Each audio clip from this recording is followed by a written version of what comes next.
Kubrick is not a man who started with the great film. Hiroshima, mon amour, À bout de souffle, 400 coups, all these films were first features. And they were remarkable, and many others, the first Visconti, the first Bellocchio, the first Orson Welles, were great. Kubrick, not at all. I mean, if you look at Fear and Desire, you would not say this is going to be a great director. He's a slow starter, but he was very young, and he learned little by little. I think I can find 3 stages in Kubrick's career. The first stage is the very early films, which is really an apprentice work. The second, the films which are highly accomplished, like Path of Glory, The Killing, Lolita. Very good film. But still, even if they are wonderful films and some of the best films of that category, the crime film or the war film, I wouldn't say that they are totally different from anything you have seen before. The third stage is really starting with Dr. Strangelove, total revolution, and then every film, for me, is exemplary of a genre, because Kubrick has always worked within the Hollywood genre. He has made science fiction with 2001, in a way Clockwork Orange, which is a dystopia, but which belongs to the near future. Then there is Barry Lyndon, the historical period film. There is Shining, the horror film, Full Metal Jacket, the war film, and Eyes Wide Shut, which is probably the only film which is not a genre, maybe it's a European art film. It could have been made by Max Ophüls, who loved Schnitzler, and it's an adaptation of Schnitzler, and Ophüls is one of the passions of Kubrick. Kubrick does not follow the principle of the signature. He's more like a painter like Titian or Rubens or Velázquez. That is, he can do portraits, landscapes, still lives, mythological stories, and so on. He's not focused on only on one aspect. People for a long time did not take him as an auteur just because he changes all the time. The way John Ford frames, the way John Ford uses his actors, it's very consistent. In Kubrick, it's very different. He would adapt his visual style to the subject matter. But I think maybe Kubrick suggests that there is a unity of his films behind the appearance of total differences. The Kubrick filmography is extremely homogeneous because it reflects his temperament. For instance, Barry Lyndon is also, in a way, a remake of Clockwork Orange, because it's also a film in 2 parts. The first part is the ascent of Alex in Clockwork Orange. The second part is the downfall of Alex. Barry Lyndon, the first part is the ascent of Redmond Barry, and the second part is his fall. It's very interesting, this kind of extraordinary logical framework with like a mirror image of the 2 parts. Company! Forward! March!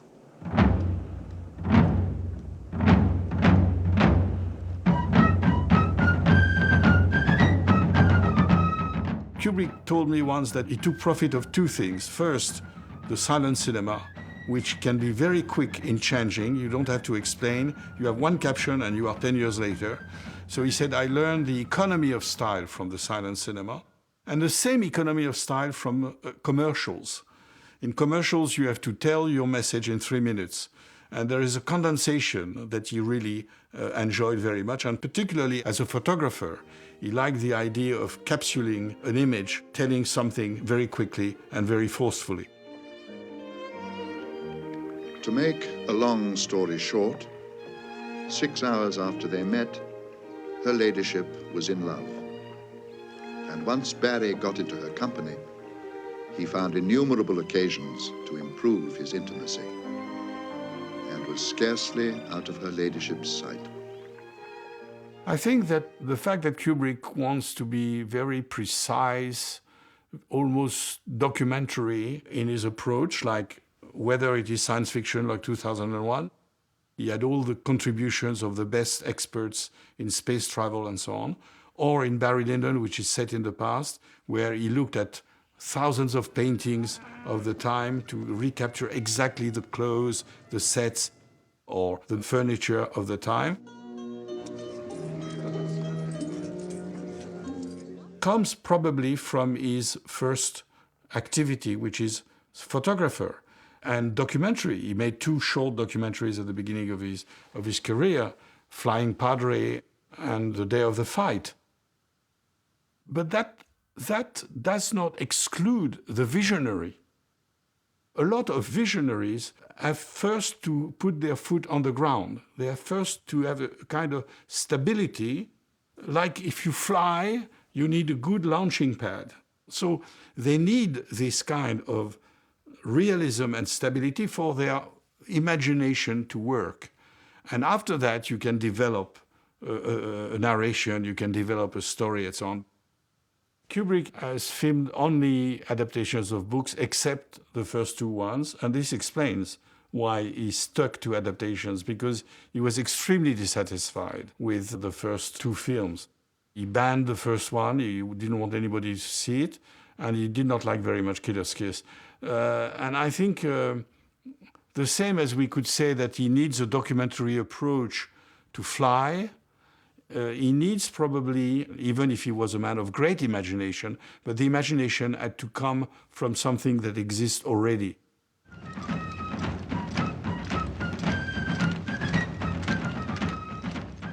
The 18th century is something very important in the work of Kubrick and in his mind, I think.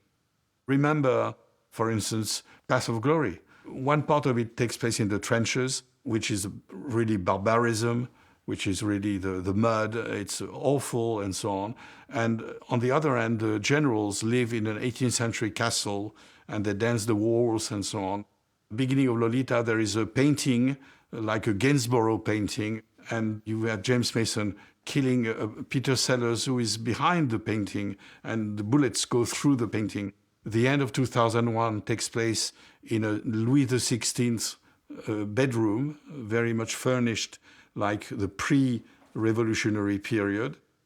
I think the explanation comes to the fundamental theme of Kubrick, which is the conflict between passion and reason. It's the key to Kubrick's view of life.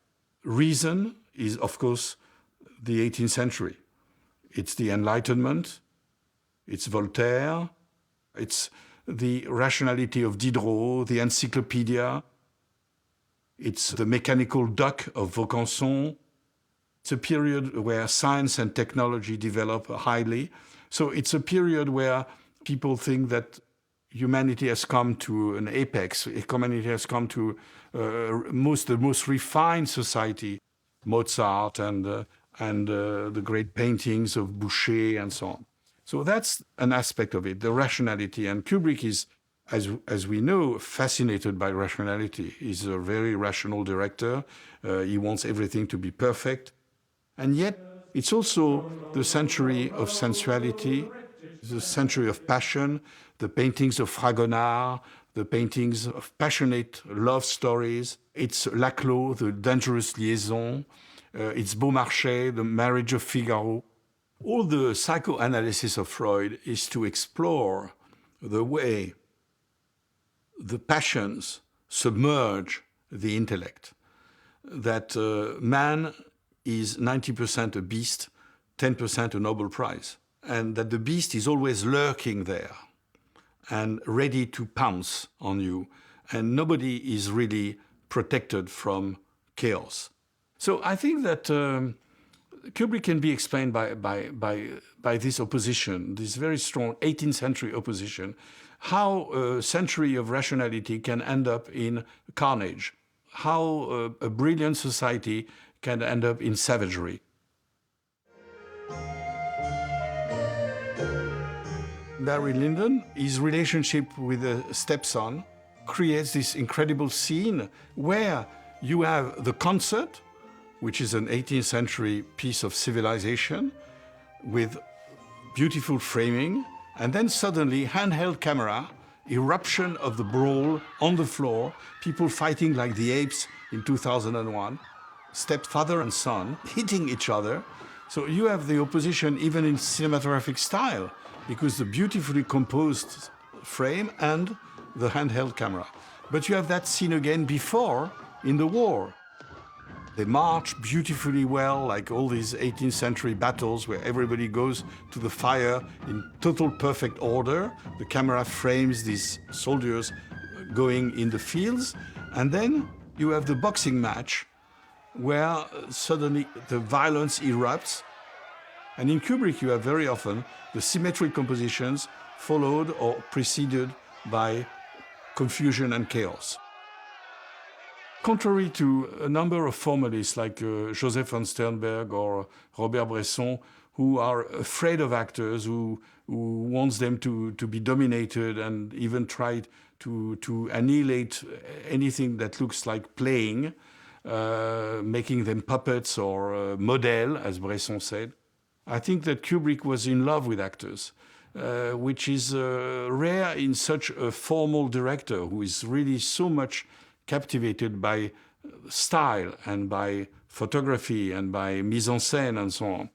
Here's to a long and happy life together. A long and happy life together. And there are two kinds of actors in Kubrick's film. The actors are either totally neutral. If you take Ryan O'Neal in Barry Lyndon, he's very little expressive.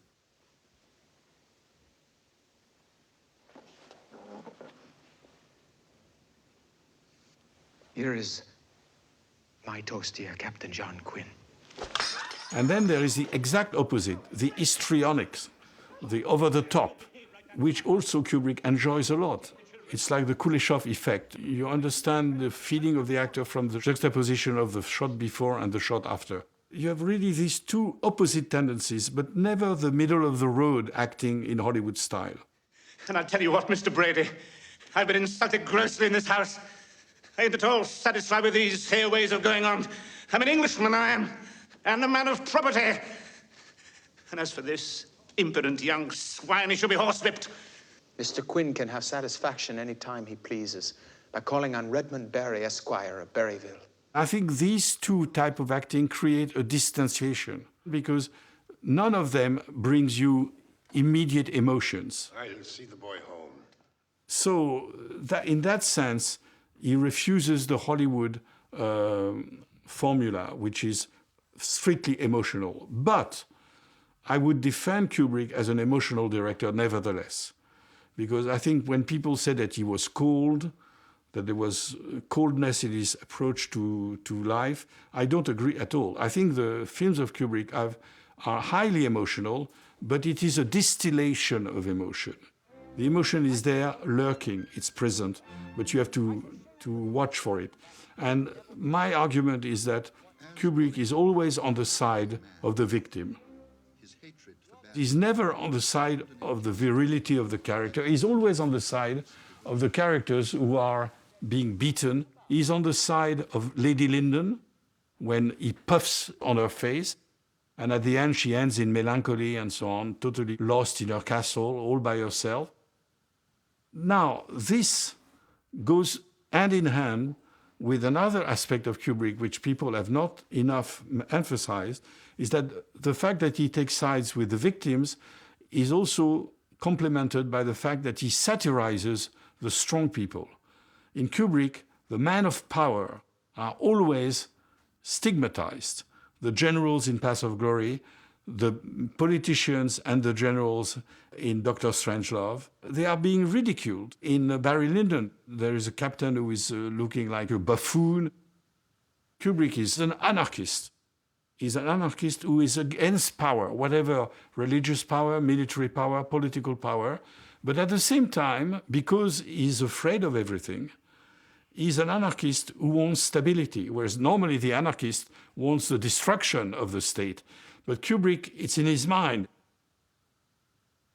I don't think that Kubrick was as conscious as I may sound about his intentions. And as a Freudian like Kubrick, he must have known the process of creation is very complex and escapes the artist very often. For instance, Clockwork Orange and Barry Lyndon. I don't know if he saw exactly that there was a repetition.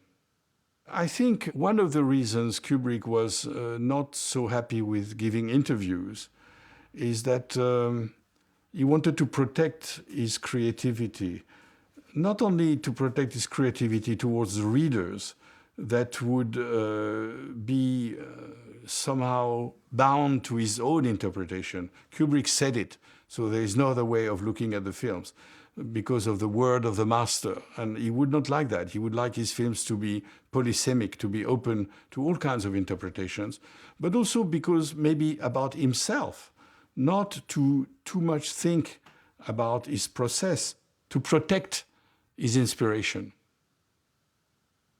I would not cut one shot of Barry Lyndon, not one shot.